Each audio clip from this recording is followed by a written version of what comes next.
नमस्कार शेतकरी मित्रांनो, बघू शकता पाठीमागं की गेल्या 6 दिवसामध्ये पावसाने कहर केलेला आहे आणि अशा प्रकारे बघा कापसात सगळं तर पाणीच पाणी आहे आणि कापसाच्या मुळ्या आता सडायला लागल्यात, पिवळे पडायला लागलेत पानं सर्व कापसाच्या मुळ्या सडून बघू शकता पट्टीमध्ये पाणीच पाणी आहे। अशा प्रकारे पिकांचं नुकसान मोठ्या प्रमाणावर झालेलं आहे मित्रांनो।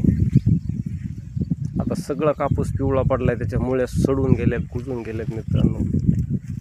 तर शासनाने पण पंचनामे करून नुकसान भरपाई देण्यात यावी अशी विनंती आहे माझी।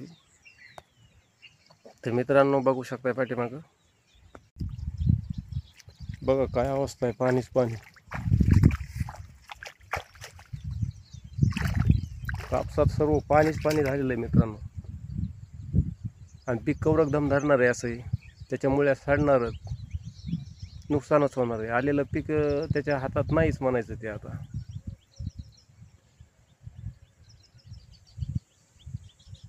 अशा प्रकारे मुगांची अवस्था झालेली मित्रांनो, बघू शकता तुम्ही, हा मुग आहे सर्व सडून कुजून गेलेला आहे।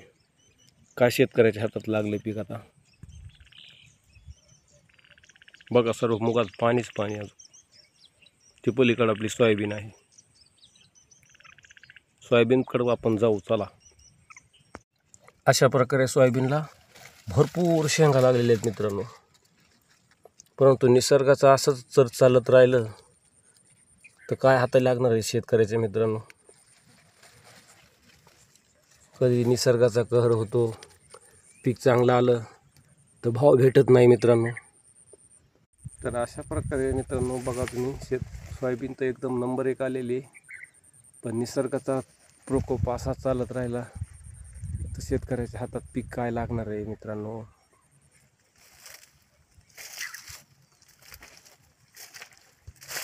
बघू शकता तुम्ही, बच पाय झाले तर चिखलामध्ये, कवरक तक धरील बघा पीक मित्रांनो। किती वेळ पीक तक धरणार आहे, सर्व मुळ्या त्याच्या सोडून गेल्यानंतर काहीच हाती लागत नाही शेतकऱ्याच्या।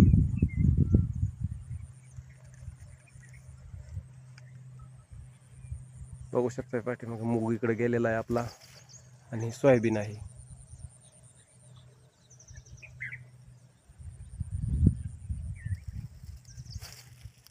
तर मित्रांनो माझ्या शेतातील पेरूचं झाड आहे जांबाचं, जांबाला जांब भरपूर लागलेले आहेत, छोटे छोटे आहेत अजून, बघू शकता तुम्ही। अशा प्रकारे पेरू लागलेले आहेत छोटे छोटे।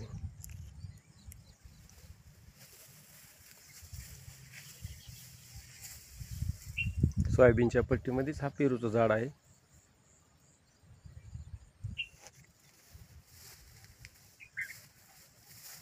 शेतामध्ये जास्त पलीकडे जाताच येत नाही मित्रांनो, लय पाय चाललेत चिखलामध्ये। तर अशा प्रकारे सोयाबीन, कापूस, मूग, जे काही सर्व शेतकऱ्यांनी लावलेले पिकं होते त्या सर्व पिकांचं नुकसान झालेलं आहे मित्रांनो। निसर्गाचा कहर झालेला आहे आणि सर्व पिकांचं नुकसान झालेलं आहे। गेली 6 दिवस पावसाने कहर केलेला आहे आणि अजून पण पावसाचं वातावरण तयार झालेलं आहे मित्रांनो। मुसळधार बीड जिल्ह्यामध्ये पाऊस पडत आहे, रोज पाऊस चालू आहे, रोज बीड जिल्ह्यामध्ये।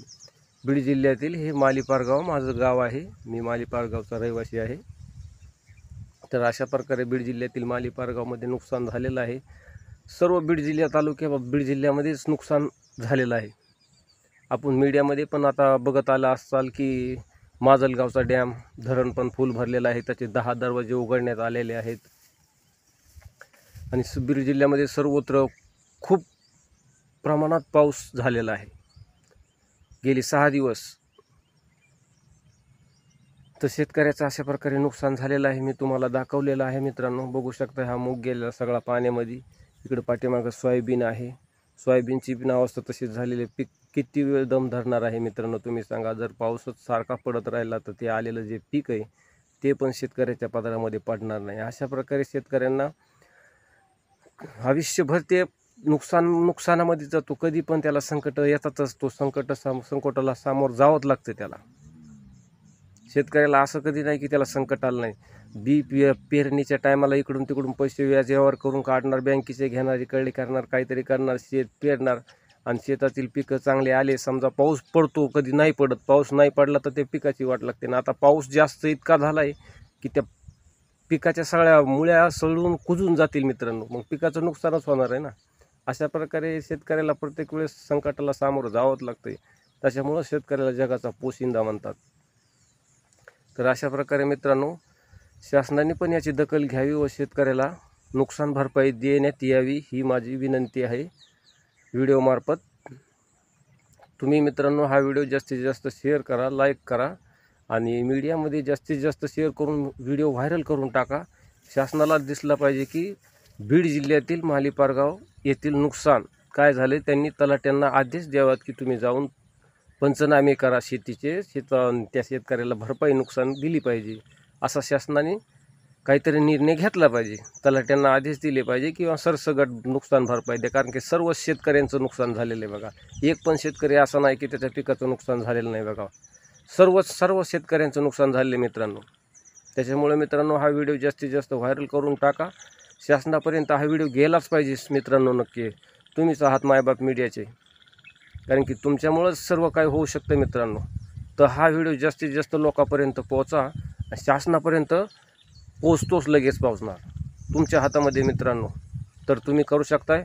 आपल्या मीडियामध्ये खूप ताकद आहे मित्रांनो. शासनाला जाग करू शकताय तुम्ही की एवढी नुकसान भरपाई झालेली आहे, एवढे नुकसान झालेलं आहे शेतकऱ्याचं. तर मग शेतकऱ्याला का प्रत्येक वेळेस नुकसानच सहन करत राहायचं का शेतकऱ्यांनी? का त्याला कधी त्याचा फायदा नको वाटतो का? मग शेतकऱ्याचा फायदा झाला पाहिजे. शेतकऱ्यामुळंच शेती, आपली अर्थव्यवस्था शेतीवर आधारित आहे मित्रांनो. त्याच्यामुळे शेतकऱ्याकडे लक्ष देणं तर शासनाची गरजच आहे.